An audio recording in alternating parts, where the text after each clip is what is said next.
धोखा दे दिया, उसी तरीके से हमारे लाउड स्पीकर ने भी आज धोखा दे दिया। 30 रुपया। जब दुर्भाग्य आता है तो समय बता के नहीं आता है। तो ये दुर्भाग्य का समय व्यापारियों के लिए, बस्ती के व्यापारियों के लिए चल रहा था। टाउन क्लब की 18 दुकानें तोड़ दी गई, नेस्तनाबूद कर दी गई। 5 विधायक इस बस्ती में है और 1 मेंबर ऑफ पार्लियामेंट इस बस्ती में है। किसी के चेहरे पे जूं तक नहीं रेंगा। कोई सूद नहीं है। आप सड़क पे खड़े होकर देखते हैं, जनप्रतिनिधि जाते हैं, तमाम संगठनों के प्रतिनिधि जाते हैं, बसपा के नेता जाते हैं, सपा के नेता जाते हैं, भाजपा के असंख्य नेता जाते हैं, कांग्रेस के भी कुछ नेता जाते हैं, लेकिन उनके आंख से आंसू नहीं निकला कि इतने व्यापारियों के घर उजड़ गए, मकाने तोड़ दिए गए। इन लोगों ने शाम का भोजन उस दिन नहीं किया, दूसरे दिन भी इन लोगों ने भोजन नहीं किया, लेकिन आपके जनप्रतिनिधियों की आंखों से आंसू तक नहीं निकला, यहाँ तक कि इनसे मिलने तक नहीं आए।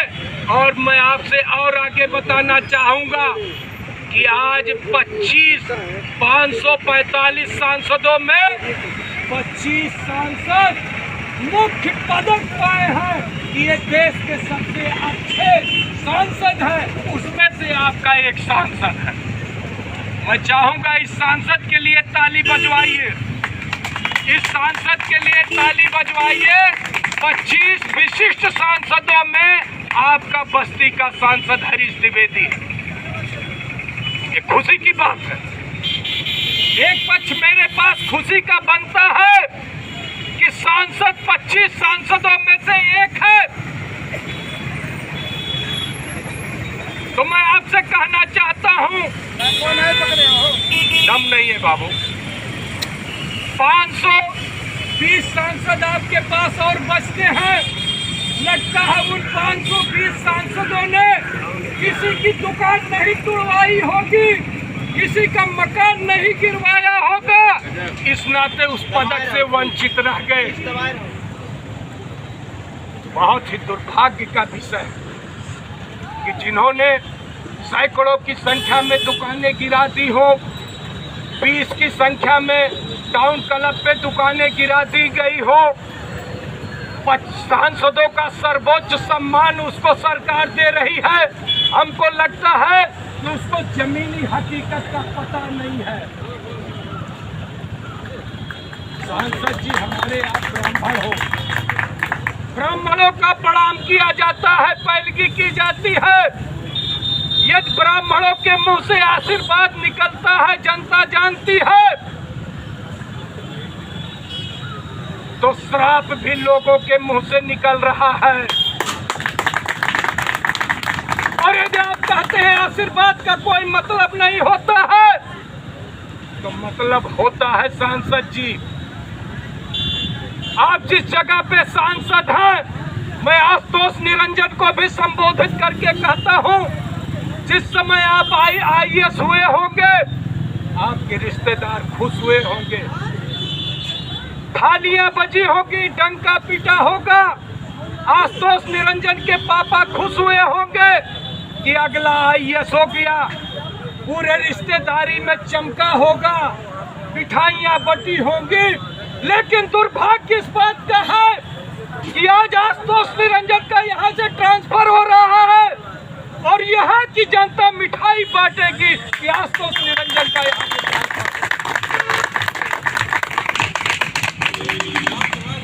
अपने बारे में सोचना चाहिए।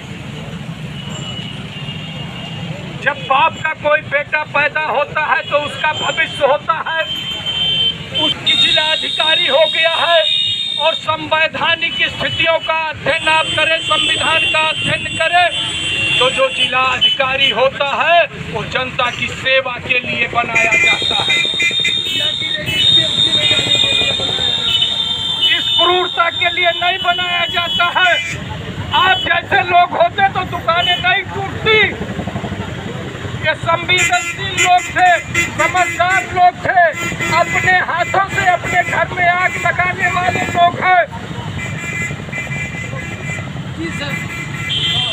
आप जैसे लोगों को देश की आवश्यकता है जो समाज की सेवा करे। कोई पागल ही समाज की सेवा करेगा। मेरे जैसा पागल ही अपना सब कुछ लगा के यहाँ पे खड़ा है और चिल्ला रहा है, आपके दर्द का भागीदार बना। बड़ा कष्ट होता। मैं मेंबर ऑफ पार्लियामेंट नहीं, विधायक नहीं हूँ, मैं टिकट नहीं मांग रहा हूँ, लेकिन इनके दर्द को आप जाके सुनिए। मैंने 45 व्यापारियों का नाम लिखा है।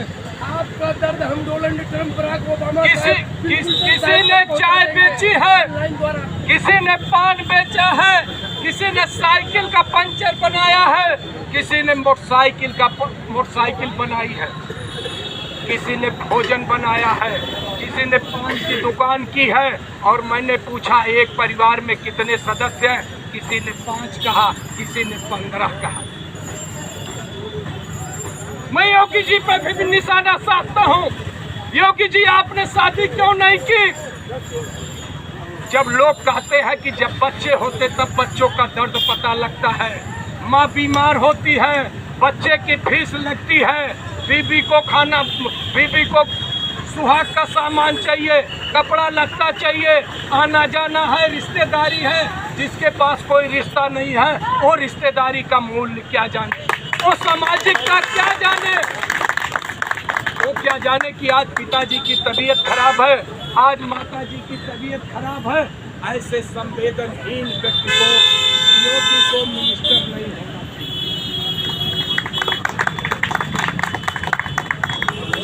किसको कोसा जाए, किसको कोसा जाए, जब सारे कुएं में भांग ही पड़ी है। ये बेचारे एग्रीमेंट शुदा थे, इन्होंने कोई बैरिकेडिंग नहीं की थी, कोई अतिक्रमण नहीं किया था। 40-50 साल से रह रहे थे। इन्होंने 1.5 लाख रुपए दिया है, उसके पेपर हैं, एग्रीमेंट है, बाकायदे इन लोगों ने महीने का किराया देते हैं। इन लोगों का, कुछ लोगों का कोर्ट में भी मुकदमा चल रहा है। और उसके बाद जिस तरीके से आक्रांता आए थे, हमारे हिंदुस्तान पे अटैक किए थे, उसी तरीके से आशुतोष निरंजन के आक्रांताओं ने इन लोगों पे अटैक करके ध्वस्त कर दिया। बिल्कुल दुखद रहा। इसकी जितनी भी निंदा की जाए वो कम होगी। और हम आपसे कहना चाहते हैं, यदि आप गाँव में जाएं, देहातों में जाएं, तो हमारी बातों को सुन लीजिए। इनके साथ दुर्व्यवहार हुआ है, इनका ध्वस्तीकरण हुआ है, इनको लूटा गया है, इनको सड़क पे कर दिया गया है, सब कुछ नेस्तनाबूद कर दिया गया है। और जनता लोकतंत्र में ताकत होती है। ये आवाजें, ये विचार जनता तक ये पहुंचेगी तो एक ताकत बनेगी। और वो ताकत जब फूटेगा तो बम की तरीके से फूटेगा और सरकारों की नींव हिल जाएगी।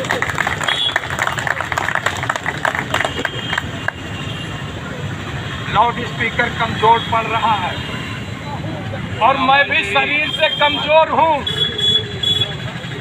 मैं नहीं चाहता कि इतना एनर्जी मैं निकाल दूं कि कल की एनर्जी ना रह जाए। इस नाते हमारे बीच में जो राजनारायण शुक्ला जी धरने पे बैठे हुए हैं, एक और दिलीप श्रीवास्तव जी धरने पे बैठे हुए हैं। इन जाबाज लोगों को मैं कोट कोट प्रणाम करता हूं कि आपने अपने समाज की रक्षा के लिए आप आगे आए। ऐसे लोगों की परम आवश्यकता इस समाज को है। मूक दर्शक होके नहीं, लोकतंत्र बना था इस नाते बना था कि आप बोलना सीख जाएं। ये डीएम साहब आ जाए यहाँ पे तो स्थितियां नहीं होनी चाहिए कि ये अंग्रेजों का वाइस राय आया है, लॉर्ड क्लाइव आया है। दुर्भाग्य इस देश का है, 70 साल बीत जाने पे जब डीएम हम लोगों के बीच में आता है तो लगता है अंग्रेज शासक आ रहा है। हट जाओ, लगता है कि वो जेसीबी लेके आ रहा है। ये लोकतंत्र है, ये लोकतंत्र नहीं है, ये मजाक तंत्र है। हमको बेवकूफ बनाया जाता है। लोकतंत्र सिर्फ एक दिन होता है जिस दिन आप वोट देने जाते हैं। उसके बाद चले जाइए किसी अधिकारी के पास, आपको लगेगा आप दास हो दास, लगेगा आप प्रजा हो प्रजा। और जिन नेताओं को आप चुन के भेजते हो उनसे कभी मिलने चले जाना, जीवन में दोबारा नहीं जाओगे। इस नाते परिवर्तन की आवश्यकता है। और यदि धरना 30 दिन तक चला तो कम से कम 30 नेता यहाँ पैदा करके जाएंगे। और आशुतोष निरंजन के साथ पुष्ट में दम नहीं होगा, फिरा क्यों की राजा।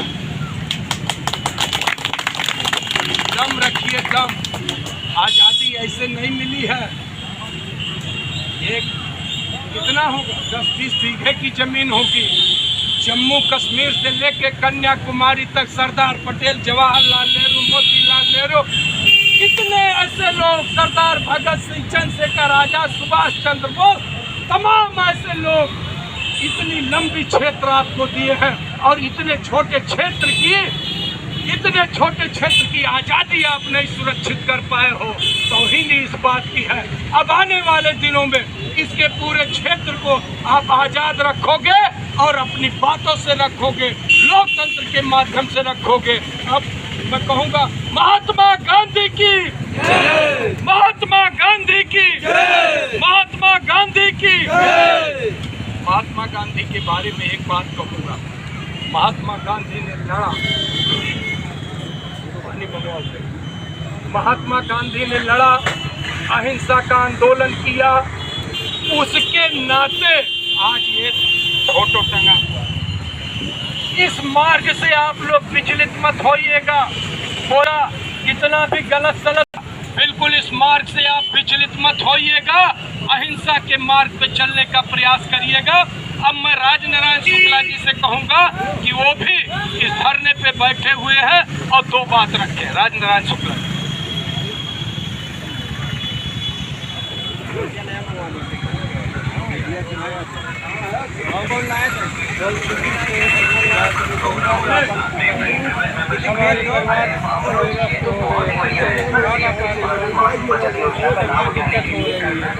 कैसे अपना जीविका हम चलाए, सब लोग जीविका इन्हीं से चल रही थी। हम लोग से पैसा लिया गया 3-3 लाख रुपया, वो 50,000 का रसीद दिया गया कि आपको हम एग्रीमेंट करेंगे। यहाँ के सभी दुकानदार को ऐसा किया गया कि जिसको 3-3 लाख 50,000 का रसीद दिए। कुछ लोग से 1.5 लाख लिए, कुछ लोग से 3 लाख लिए, कुछ लोग से लाख लिए, जिसका कुछ लोगों को रसीद ही नहीं दिए हैं। बताइए, हम लोग को ऐसे बगैर नोटिस को, बगैर वस्तु को ऐसे उजाड़ के बाहर दिए यहाँ से। बताइए हम लोग कहाँ जाए, रोड पे आ गए, हमारा परिवार कहाँ जाए, हमारा जीविका कहाँ से चले। हम बहुत दुखी करना चाहते हैं, फिर आगे हमें क्या करूँ। जय हिंद, जय भारत।